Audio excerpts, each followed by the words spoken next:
My father told me that they once called us the giant of Africa. And my father is not a lying man. But I don't know if I believe him anymore. Because nothing around me feels like the home of a giant.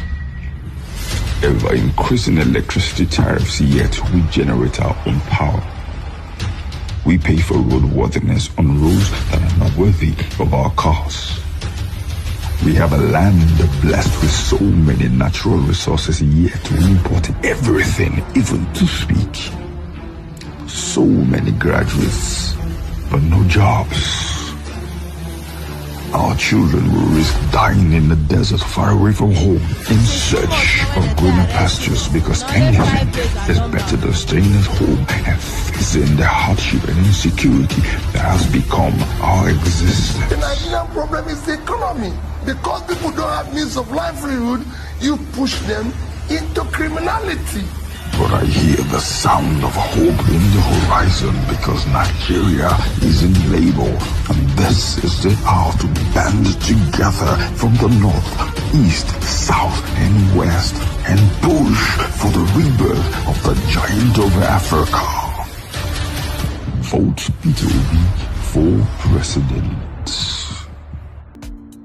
Hello, welcome to another edition of the Media Department, Labour Party UK chapter.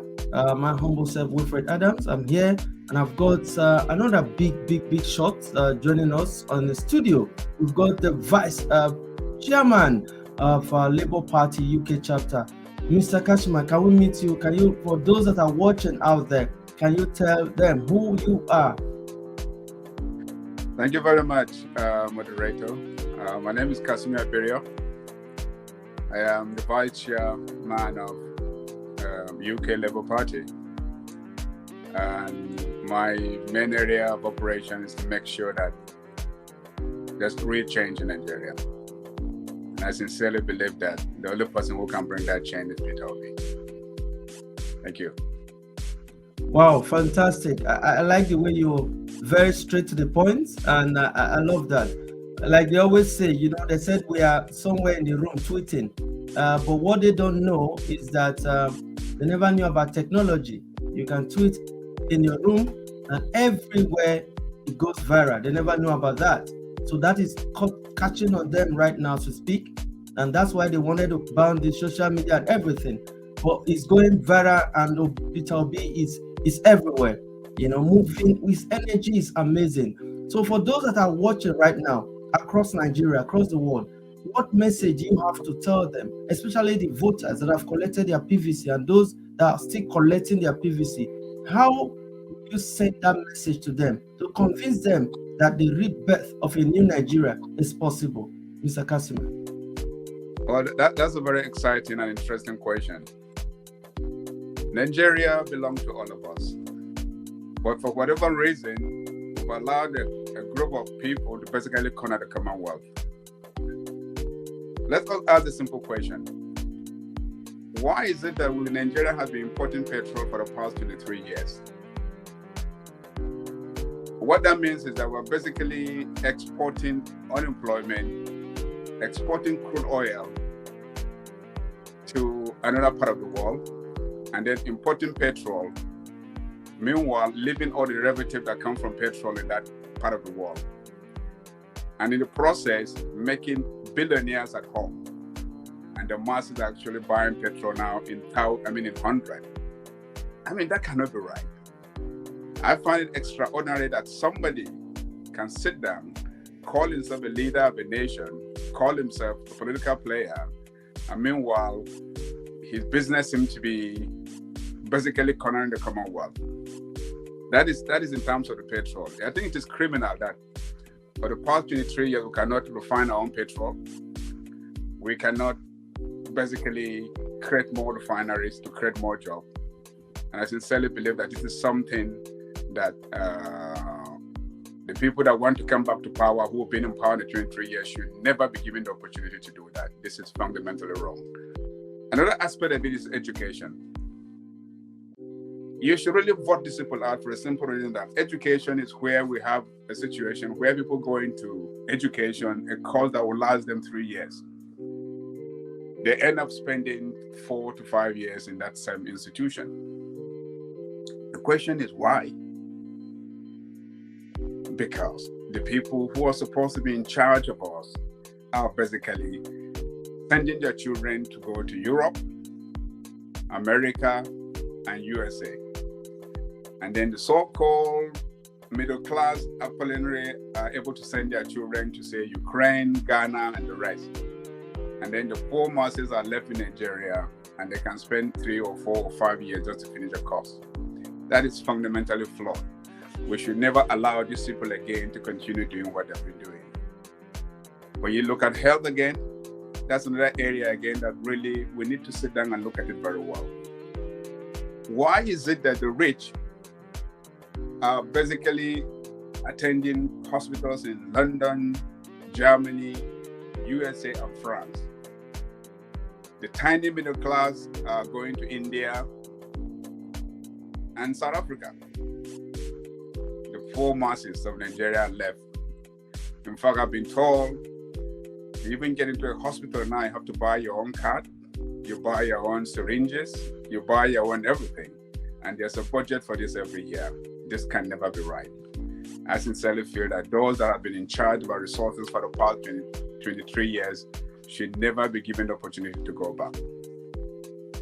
Politics, as they said, is basically about managing the governance of the resources of the country.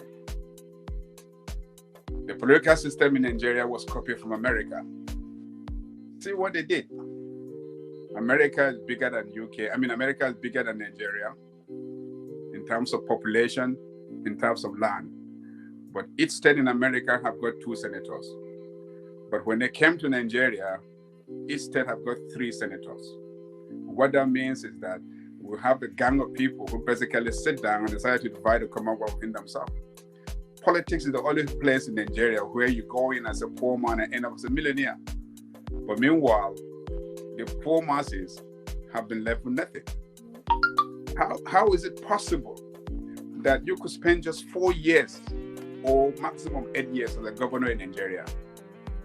You end up with a pension that is equivalent to a sitting governor.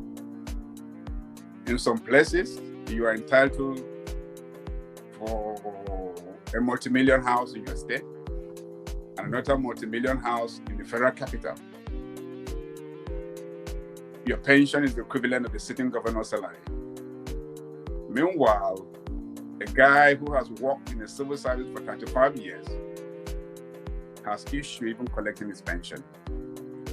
We have the case of Kaduna, where some were physically retired, some have not been paid their pension. But meanwhile, I can guarantee you the power that be are probably living in maximum luxury. And they tell you that, they were rich before they go into politics. Surely, as Peter Obi have said, if you're rich before you went into politics, how come we didn't know about it? Let's look at what it means to be a politician in Nigeria. Basically, it's about me, me, me. If you look at the minimum wage is actually not long ago 18,000 naira a month. It was shifted to 30,000 naira. But meanwhile, 30,000 naira cannot buy you a bag of rice. So to buy a bag of rice, you probably need to save for more than 2 months just to buy a bag of rice. But meanwhile, there are some people, their budget for being in political office is extraordinary. This can never be right.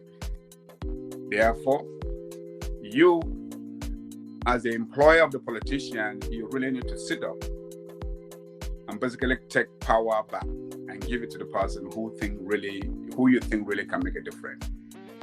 I sincerely believe that the only person that can make that difference is Peter Obi. Because we know where he's been, we know what he's done, we know his name, we know where he went to school, we know what he did when he was an Anambra State, we know what he cannot do, we know what he said, we should hold him responsible, and we intend to do that.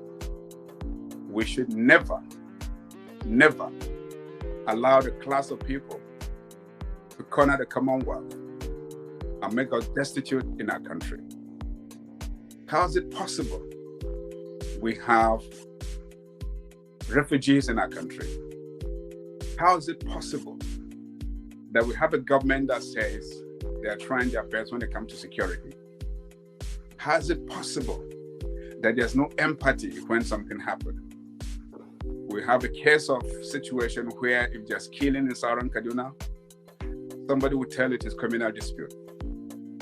Meanwhile, I'm sitting down, or one is sitting down in his own village. You have no dispute with anybody.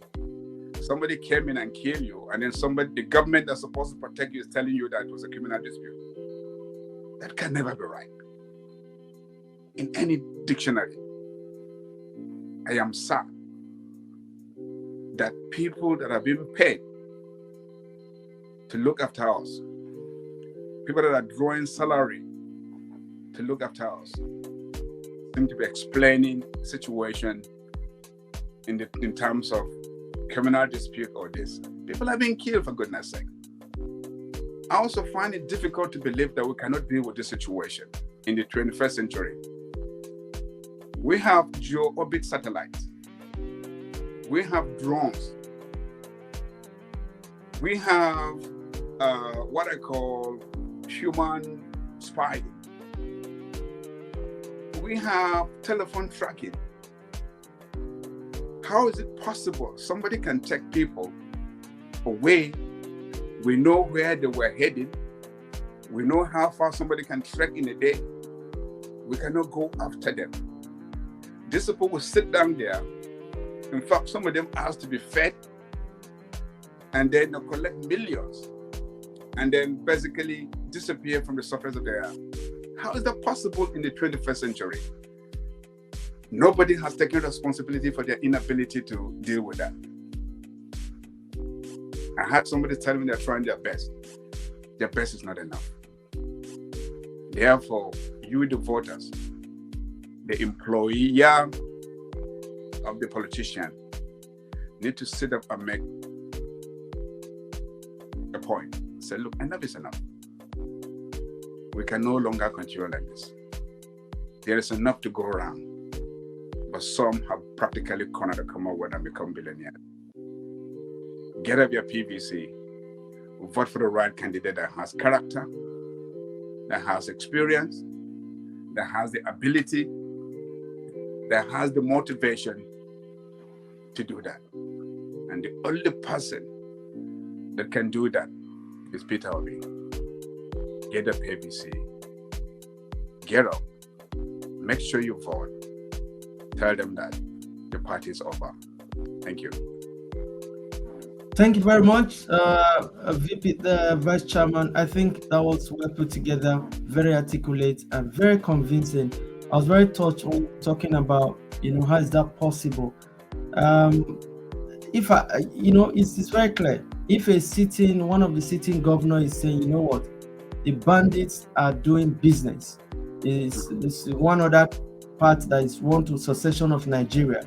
So meaning, probably they are aware that this is just business. They're not interested in it, because if you are saying if it's just business, well, like you rightly said, it's nowhere on earth, being it anywhere.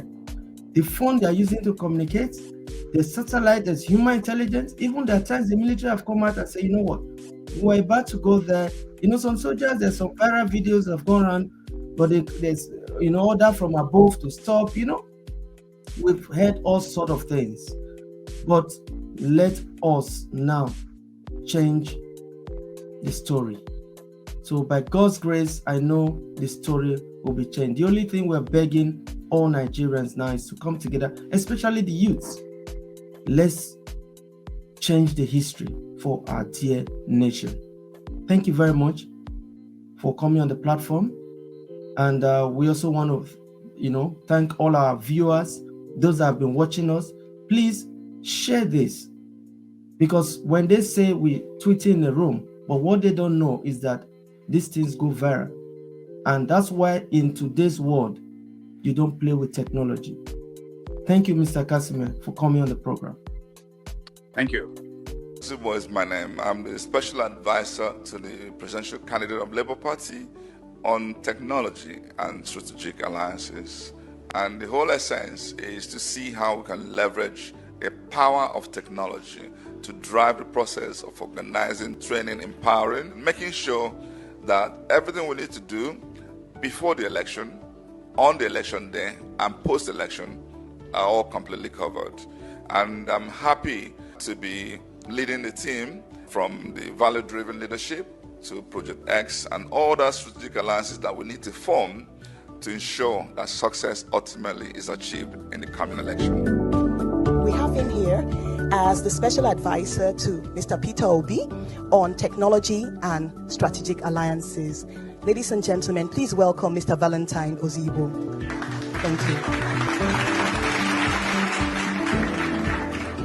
To see what our team in video has done with this app, I am utterly impressed. The first time I downloaded it, I have not stopped marketing it. If you get on now, you'll see that my own word in Amacy, a lot of people have already signed on there because all through the Christmas period, all I was doing is marketing the Town Hall app. Today is the official launch. This is when we now democratize it so that the rest of Nigerians can come fully on board.